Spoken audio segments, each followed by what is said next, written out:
आज और कल नई दिल्ली में होने वाली राष्ट्रीय सुरक्षा रणनीति सम्मेलन में शामिल होंगे गृह मंत्री अमित शाह। 850 से अधिक अधिकारी करेंगे शिरकत।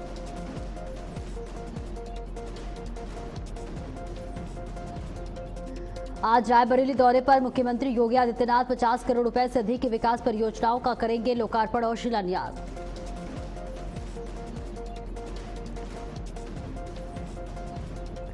अयोध्या राम मंदिर धन गबन मामले में 8 आरोपियों की रिमांड बढ़ी। 5 सितंबर को अगली पेशी।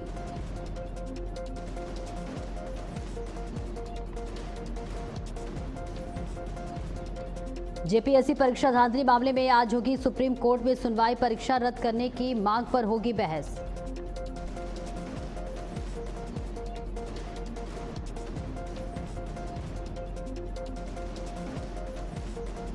गौतम बुद्ध नगर में 13 दिनों तक बीएनएसएस की धारा 163 लागू। बिना अनुमति 5 या अधिक लोगों के जुटने पर रोक।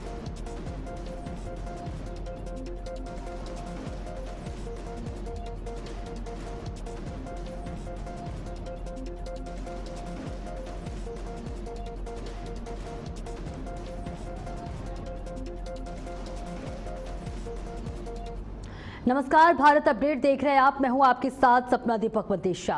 बुलेटिन का आगाज करेंगे। आज भगवान शिव का प्रिय सावन समापन की ओर है। देश के अलग अलग शिव मंदिरों में शिव भक्त पहुंच रहे हैं, पूरे विधि विधान से पूजा अर्चना कर रहे हैं। आपको दिखाते हैं 4 अद्भुत नजारे। शिव भक्त आज शिवलिंग का जलाभिषेक कर जीवन में सुख शांति और खुशहाली की कामना कर रहे हैं। और पहली तस्वीर देखिए, मुरादाबाद की है, जहां सावन के चौथे सोमवार पर प्रसिद्ध 84 घंटा मंदिर में आस्था का सैलाब उमड़ पड़ा। हरिद्वार और ब्रज घाट से गंगा जल लेकर पहुंचे हजारों शिव भक्तों ने भगवान शिव का जलाभिषेक किया। मंदिर में सुबह से ही श्रद्धालुओं को लंबी लंबी कतारें लगी रही और हर हर महादेव के जयकारों से पूरा माहौल भक्तिमय हो गया। वाराणसी में श्रावण के अंतिम सोमवार पर काशी पूरी तरह शिवमय हो गई। बाबा विश्वनाथ के दर्शन और जलाभिषेक के लिए रात से ही श्रद्धालु और कांवड़ियों की लंबी कतारें लगी रही। हर हर महादेव और बम बम बोले के जयघोष से पूरा काशी क्षेत्र गूंज उठा। हरिद्वार में सावन के अंतिम सोमवार पर शिवालयों में आस्था का सैलाब उमड़ पड़ा और आधी रात के बाद से ही श्रद्धालुओं की भीड़ जुटनी शुरू हो गई। सुबह होते होते मंदिरों में लंबी कतारें लग गई। उज्जैन में श्रावण के अंतिम सोमवार में महाकाल दरबार में आस्था का सैलाब उमड़ा। जैसे कि आप तस्वीरों में देख सकते हैं, महाकालेश्वर मंदिर में भक्तों का तांता लगा रहा। रात 2 बजे मंदिर के पट खुले और सुबह 3 बजे बाबा महाकाल की भस्म आरती शुरू हुई। हजारों श्रद्धालु ने भस्म आरती के दर्शन किए और शिवलिंग का जलाभिषेक किया। तो ये 4 तस्वीरें आपकी टीवी स्क्रीन पर साझा कर रहे हैं, जहां सावन का आखिरी सोमवार है आज और मंदिर में श्रद्धा का अद्भुत संगम देखने को मिल रहा है।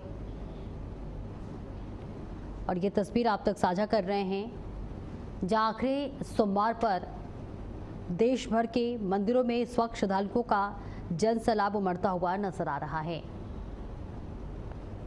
हर हर देव महादेव की गूंज से अद्भुत नजारा देखने को मिल रहा है। और सावन के आखिरी सोमवार पर मंदिरों में श्रद्धालुओं की भीड़ इकट्ठी हो रही है। भगवान शिव का जलाभिषेक करने के लिए तमाम भक्त दूर दूर से पहुंच रहे हैं,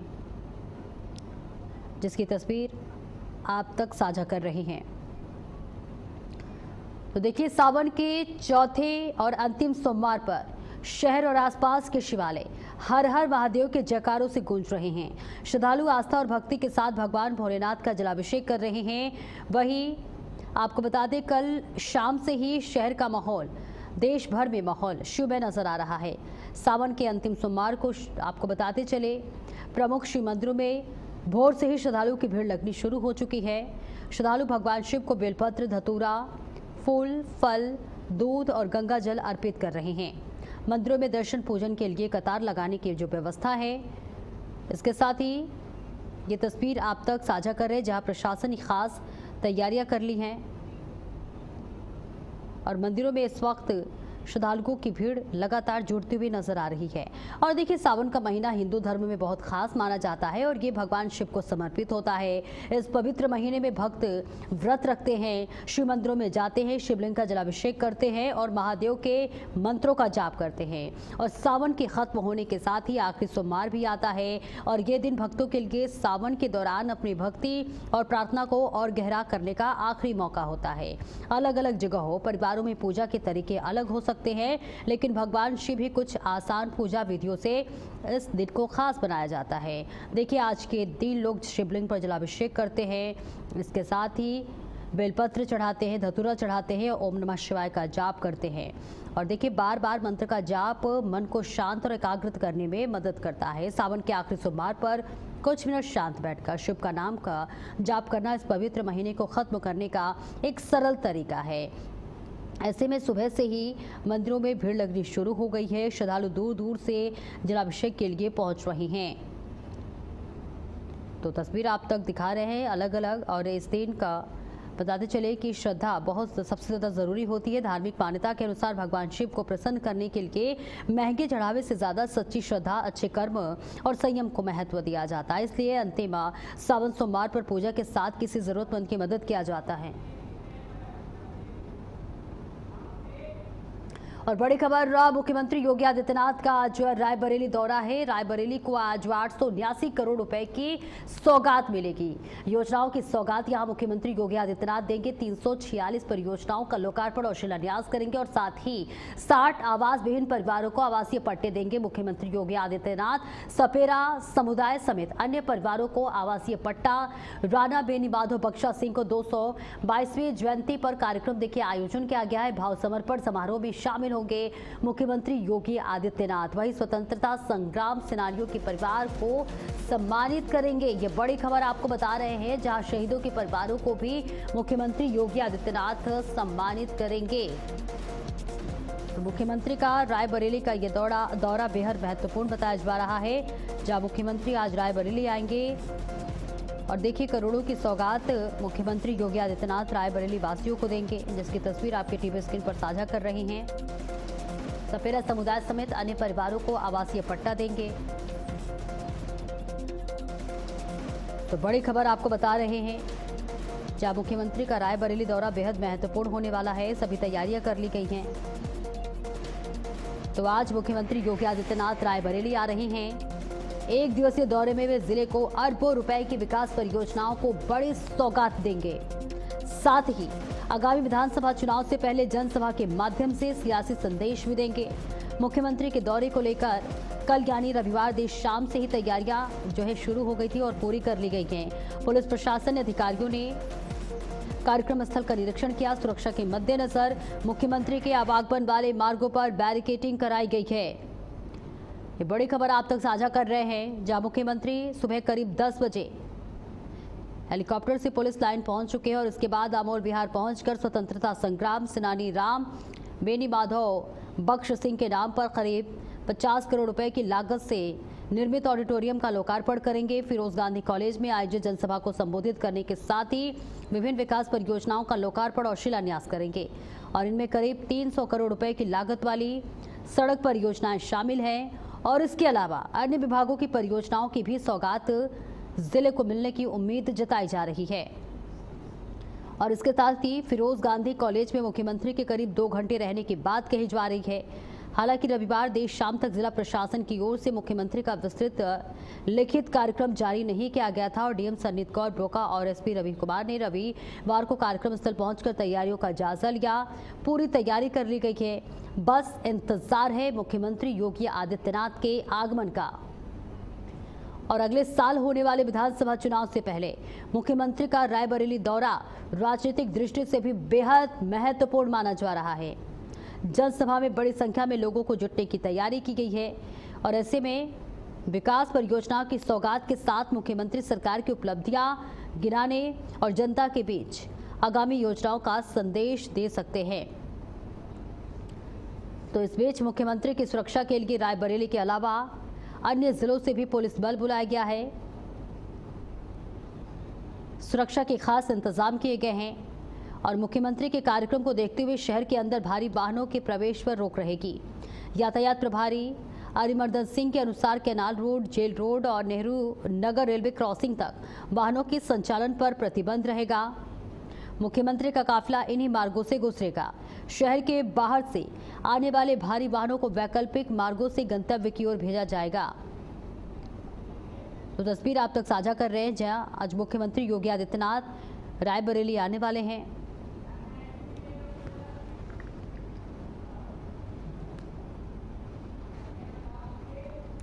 और आज से राष्ट्रीय सुरक्षा रणनीति सम्मेलन, गृह मंत्री अमित शाह होंगे शामिल।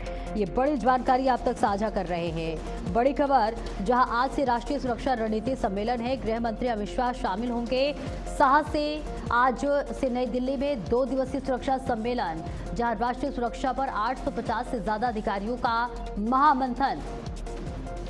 राष्ट्रीय सुरक्षा पर 800 से ज्यादा अधिकारियों का महामंथन है। अमित शाह की मौजूदगी में सुरक्षा रणनीति पर मंथन, 850 से ज्यादा अधिकारी जुटेंगे, राष्ट्रीय सुरक्षा पर चर्चा होगी। तो ये बड़ी और अहम जानकारी आप तक साझा कर रहे हैं। जहां आपको बता दें, राष्ट्रीय सुरक्षा पर 850 से ज्यादा अधिकारियों का चिंतन मंथन। अमित शाह की मौजूदगी में सुरक्षा रणनीति पर मंथन किया जाएगा। तो गृह मंत्री अमित शाह आज नई दिल्ली में आयोजित होने वाले 9वें राष्ट्रीय सुरक्षा रणनीति सम्मेलन में भाग लेंगे, जहां 2 दिवसीय यह सम्मेलन भौतिक और आभासी दोनों माध्यमों से संयुक्त रूप से आयोजित किया जाएगा। देश भर के विभिन्न सुरक्षा बलों और पुलिस बलों के 850 से अधिक अधिकारी सम्मेलन के दौरान राष्ट्रीय सुरक्षा से संबंधित विभिन्न समकालीन मुद्दों और चुनौतियों पर विचार विमर्श करेंगे। ये बड़ी खबर आप तक साझा कर रहे हैं, जहां केंद्रीय गृह मंत्री अमित शाह आज से शुरू हो रहे 2 दिवसीय 9वें राष्ट्रीय सुरक्षा रणनीति सम्मेलन में शिरकत करेंगे। और इस सम्मेलन में राष्ट्रीय सुरक्षा से संबंधित वर्तमान मुद्दों और चुनौतियों पर विस्तृत चर्चा की जाएगी। और वही एक आधिकारिक जानकारी में कहा गया है कि 24 व 25 अगस्त को नई दिल्ली में होने वाले इस सम्मेलन में देश भर से विभिन्न सुरक्षा बलों, पुलिस के 850 से अधिक अधिकारी भाग लेंगे, हिस्सा लेंगे।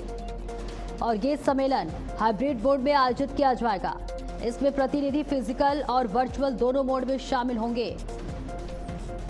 तो बड़ी खबर आप तक साझा कर रहे हैं, जहां केंद्रीय गृह मंत्री अमित शाह आज से शुरू होने जा रहे 2 दिवसीय राष्ट्रीय सुरक्षा रणनीति सम्मेलन में हिस्सा लेंगे।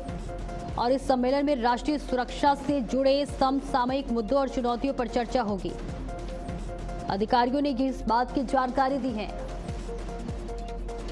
उन्होंने कहा कि देश भर की विभिन्न सुरक्षा एजेंसियों और पुलिस के 850 से अधिक हाइब्रिड प्रारूप, ऑनलाइन और आमने सामने में होने वाले इस सम्मेलन में हिस्सा लेंगे। ये बड़ी खबर आप तक साझा कर रहे हैं। अधिकारियों ने बताया कि 9वीं राष्ट्रीय सुरक्षा रणनीति सम्मेलन हाइब्रिड स्वरूप में आयोजित की जाएगी, जिसमें प्रतिभागी व्यक्तिगत रूप से और वीडियो कॉन्फ्रेंस दोनों तरीके से शामिल होंगे। तो तस्वीर आप तक साझा कर रहे हैं,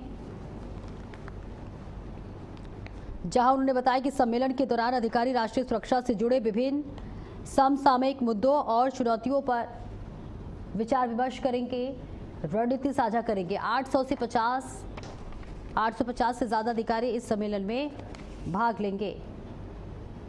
तो बड़ी जानकारी आप तक साझा कर रहे हैं, जहां राष्ट्रीय सुरक्षा रणनीति सम्मेलन है आज से शुरू। केंद्रीय गृह मंत्री अमित शाह शामिल होंगे। तो केंद्रीय गृह मंत्री अमित शाह आज से शुरू होने जा रहे 2 दिवसीय राष्ट्रीय सुरक्षा रणनीति सम्मेलन में हिस्सा लेंगे।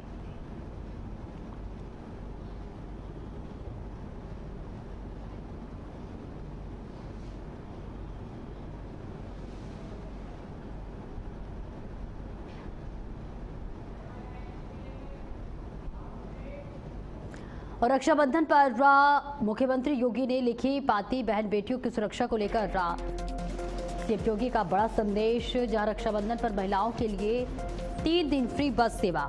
27 से 29 अगस्त तक महिलाओं के लिए फ्री बस सेवा। हर बहन बेटी के सम्मान और सुरक्षा का संकल्प ले। मुख्यमंत्री योगी आदित्यनाथ ने ये बहुत बड़ी सौगात दी है उत्तर प्रदेश की महिलाओं को, जहां प्रदेशवासियों को सीएम योगी ने दी रक्षाबंधन की बहुत बहुत शुभकामनाएं। तो रक्षाबंधन पर मुख्यमंत्री योगी ने ये बड़ी सौगात दी है महिलाओं को, जहां महिलाएं रक्षाबंधन पर 3 दिन फ्री यात्रा कर सकती हैं। ये बड़ी खबर आपको बता रहे हैं।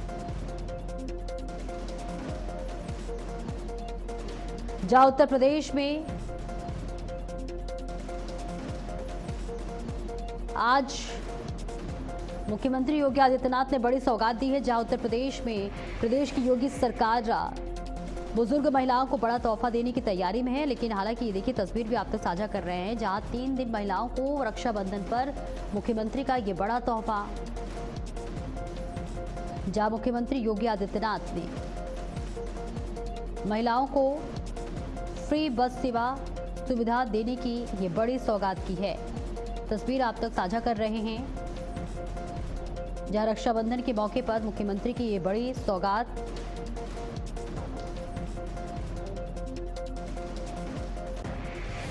तो मुख्यमंत्री योगी आदित्यनाथ ने रक्षाबंधन के मौके पर प्रदेश की माताओं, बेटियों, बहनों को दिए गए निःशुल्क बस यात्रा के समय में वृद्धि की है। मुख्यमंत्री ने दिए गए अब यह निःशुल्क यात्रा 27 अगस्त की सुबह 6 बजे से मध्य रात्रि तक होगी और ऐसे में 29 अगस्त की मध्य रात्रि तक होगी। और आज दिल्ली में केंद्रीय मंत्री से मिल सकते हैं ब्रजेश पाठक। आरक्षण सुधार आंदोलन के छात्रों को साथ ले जाएंगे। सामान्य वर्ग के छात्र प्रतिनिधियों से मुलाकात होगी। 48 घंटे में केंद्रीय नेतृत्व से मुलाकात का किया था वादा। छात्रों की मांगे केंद्रीय नेतृत्व में सामने रखेंगे डिप्टी सीएम। ये बड़ी खबर आप तक साझा कर रहे हैं, जहां आंदोलन को लेकर बड़ी हलचल। तो 48 घंटे में केंद्रीय नेतृत्व से मुलाकात का वादा किया था उप मुख्यमंत्री ने, और अब ये वादा पूरा करते हुए नजर आ रहे। छात्रों की मांगे जो थी, अब उसे उत्तर प्रदेश के उप मुख्यमंत्री ब्रजेश पाठक पूरा करते हुए नजर आ रहे हैं। तो तस्वीर आप तक साझा कर रहे हैं, जहां आज दिल्ली में केंद्रीय मंत्री से मिल सकते हैं ब्रजेश पाठक। आरक्षण सुधार आंदोलन के छात्रों को साथ ले जाएंगे। सामान्य वर्ग के छात्र प्रतिनिधियों से मुलाकात हुई थी और 48 घंटे में केंद्रीय नेतृत्व से मुलाकात का वादा किया था उप मुख्यमंत्री ने, और अब इसे पूरा करते हुए नजर आ रहे हैं। छात्रों की मांगे केंद्रीय नेतृत्व के सामने रखेंगे डिप्टी सीएम। और देखिए, शनिवार को उप मुख्यमंत्री ने वादा किया था कि 48 घंटे के अंदर ही वो बात करेंगे, और देखिए अपने वादे को पूरा करते हुए नजर आ रहे हैं। और जेपीएससी विवाद पर आज सुप्रीम कोर्ट में बड़ा मंथन, जहां परीक्षा रद्द होगी या नहीं, सुप्रीम कोर्ट में आज सुनवाई है। जेपीएससी परीक्षा धांधलों पर आज सुप्रीम कोर्ट में सुनवाई है। जेपीएससी धांधली केस में सुप्रीम कोर्ट की अहम सुनवाई आज होने वाली है, और सभी की नजरें इस सुनवाई पर टिकी हुई है। जेपीएससी परीक्षा धांधली पर सुप्रीम कोर्ट में आज सुनवाई है, जहां परीक्षा रद्द होगी या नहीं, इस पर सुनवाई है, और सभी की नजरें इस सुनवाई पर टिकी हुई है। तो देखिए, परीक्षा रद्द होगी या नहीं, इस मामले में आज बड़ा फैसला आ सकता है कोर्ट का। ये बड़ी खबर रांची से आपको बता रहे, जहां जेपीएससी विवाद पर आज सुप्रीम कोर्ट में बड़ा मंथन है। परीक्षा रद्द होगी या नहीं, इस मामले में आज सुनवाई है, और धांधली केस में सुप्रीम कोर्ट की अहम सुनवाई आज है, और सभी की नजरें टिकी हुई हैं।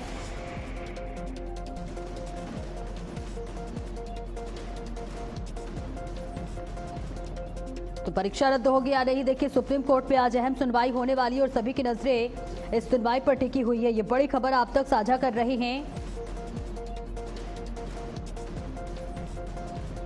जहां जेपीएससी धांधली केस में सुप्रीम कोर्ट की आज अहम सुनवाई होने वाली है।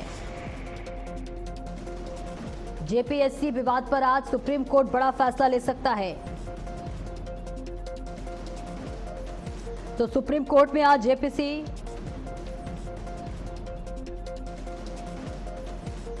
जेपीएससी परीक्षा धांधली पर सुप्रीम कोर्ट में आज सुनवाई होने वाली है। और इस बीच आपको बता दें, जेपीएससी धांधली केस में आज सुप्रीम कोर्ट में सुनवाई होगी। बड़ा फैसला सुप्रीम कोर्ट ले सकता है और सभी की निगाहें इस फैसले पर टिकी हुई है कि आखिर क्या कुछ। और एक और बड़ी खबर, जो उत्तर प्रदेश में 17 आईएएस अफसरों के तबादले हुए हैं। बड़े स्तर पर फेरबदल हुआ है। उत्तर प्रदेश में बड़ा प्रशासनिक फेरबदल देखने को मिला है। 17 आईएएस अधिकारियों के ट्रांसफर किए गए हैं। योगी सरकार ने 17 आईएएस अफसरों के तबादले किए हैं। 17 आईएएस अधिकारियों के तबादले हुए हैं। कई मंडलों विभागों में बदलाव हुआ है। तो उत्तर प्रदेश में आईएएस तबादलों की बड़ी सूची जारी की गई है। कई बड़े पद बदले गए हैं। यूपी में बड़ा ब्यूरोक्रेटिक शफल, 17 आईएएस अफसरों का ट्रांसफर हुआ है। ये बड़ी खबर आपको बता रहे हैं, जहां उत्तर प्रदेश में बड़ा प्रशासनिक फेरबदल हुआ है। एक बार फिर तबादला एक्सप्रेस, 17 आईएएस अफसरों का तबादला हुआ है। कई मंडलों विभागों में ये बड़ा बदलाव किया गया है। ब्यूरोक्रेटिक सफल यूपी में हुआ है बड़ा। तो बड़ी जानकारी आप तक साझा कर रहे हैं। उत्तर प्रदेश में बड़ा प्रशासनिक फेरबदल देखने को मिला है और ये सूची देखिए आपके टीवी स्क्रीन पर आ चुकी है। बड़ा प्रशासनिक फेरबदल हुआ है। तमाम नाम है जहां 17 आईएएस अधिकारियों के ट्रांसफर किए गए हैं। कई मंडलों विभागों में बदलाव हुआ है। इसके साथ ही उत्तर प्रदेश में बड़ा ब्यूरोक्रेटिक शफल। और आगरा के एतमादपुर में ओवरटेक करते समय एक कार अनियंत्रित होकर डिवाइडर से जा टकरा गई। टक्कर के बाद कार पलट गई और उसमें आग लगने से मौके पर अफरा तफरी मच गई। एतमादपुर पुलिस ने कार सवार तीनों लोगों को सुरक्षित बाहर निकाला और उपचार के लिए एसएन मेडिकल कॉलेज भेजा। डॉक्टरों के मुताबिक तीनों की हालत खतरे से बाहर है। फायर ब्रिगेड ने आग पर काबू पाया और क्षतिग्रस्त कार को हाईवे से हटाकर यातायात सुचारू कराया है। तो देखिए तस्वीर आप तक साझा कर रहे हैं जहां बड़ा हादसा हुआ है। हालांकि देखिए फायर ब्रिगेड मौके पर पहुंची और आग को बुझाने की कोशिश की गई।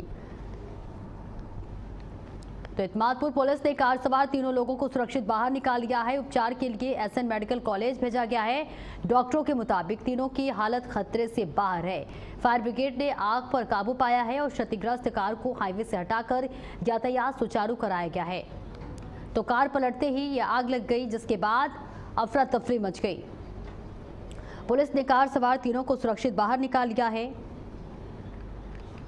और आगरा में ओवरटेक करते समय कार पलटने की यह खबर सामने आ रही है, जहां डिवाइडर से टकराकर कार पलटी। कार पलटते ही आग लग गई और अफरा तफरी मच गई।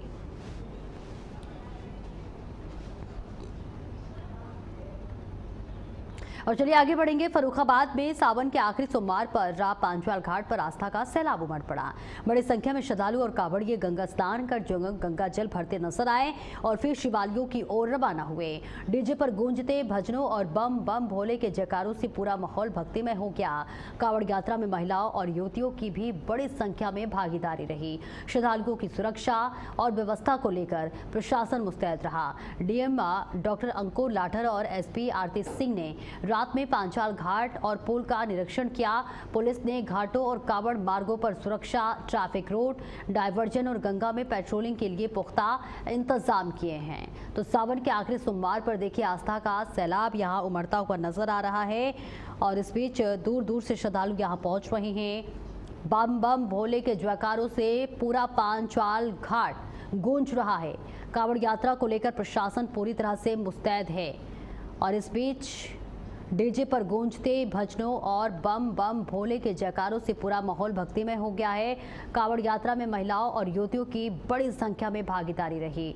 श्रद्धालुओं की सुरक्षा और व्यवस्था को लेकर प्रशासन मुस्तैद रहा। डीएम डॉक्टर अंकुर लाठर और एसपी आरती सिंह ने रात में पांचाल घाट और पुल का निरीक्षण किया।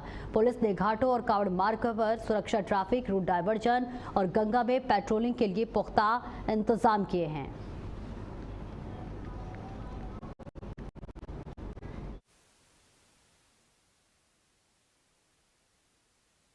अभी सोमवार है तो आज श्रद्धालुओं की भीड़ है, उसी के संबंध में सुरक्षा व्यवस्थाओं का जायजा लेने यहाँ पर आए और यहाँ पर सभी क्योंकि भीड़ ज़्यादा है पेट्रोलिंग भी की जा रही है। पानी में बोट्स पे पेट्रोलिंग की जा रही है और बैरिकेडिंग की भी व्यवस्था है, लाइट्स की व्यवस्था है और लगातार पीए सिस्टम पर अनाउंस किया जा रहा है ताकि। और इसी के साथ इस बुलेटिन में इतना ही। खबरों का सिलसिला लगातार जारी है।